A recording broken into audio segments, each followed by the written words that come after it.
এটা হলো একটা ছাপি, এটা হচ্ছে আমার বরের একটা আলমারি।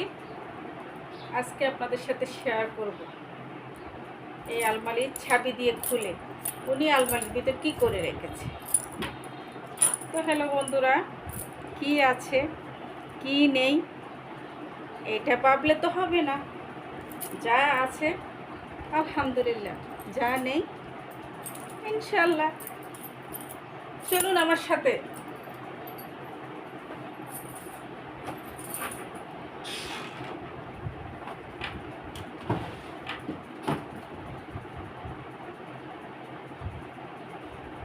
এখানে কোনো কাপড় গোছানো আছে?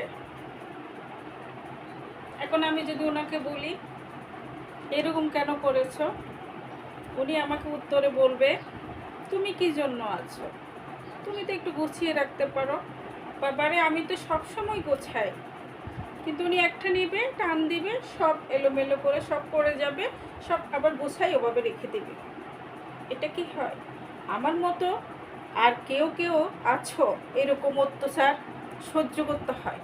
অবশ্যই আমার কোহিনূর ব্লগার বিডিতে এসে কমেন্ট করে জানাবেন। তো সঙ্গে থাকুন। এখন আমাকে এগুলো সব নামাতে হবে, বাস করতে হবে, গুছায় রাখতে হবে। এরকম প্রতি সপ্তাহে আমাকে এগুলো করতে হয়। হ্যালো এভরিওয়ান, আসসালামু আলাইকুম। আপনারা কেমন আছেন? আশা করি আল্লাহ পাকের রহমতে অনেক অনেক অনেক ভালো আছেন। আমি আপনাদের দোহায় ভালো আছি। তো আমাকে যারা সাপোর্ট এবং ভালোবাসা দিচ্ছেন সবাইকে আমার এখান থেকে এরকম ভালোবাসা সবার জন্য। আপনাদের ভালোবাসা পাচ্ছি বলেই তো আমি এগিয়ে যেতে পারছি।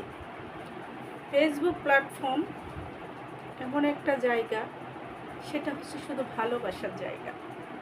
এখানে ভালোবাসা দিলে ভালোবাসা পাওয়া যায়। এখান থেকে কেউ খালি হাতে আসে না। তো যারা ভাবছেন আমার কেন বিয়ে হচ্ছে না, আমার কেন ফলোয়ার্স হচ্ছে না, টেনশন করার কোনো কারণই নেই। একদিন না একদিন আপনাদের সফলতা আসবেই।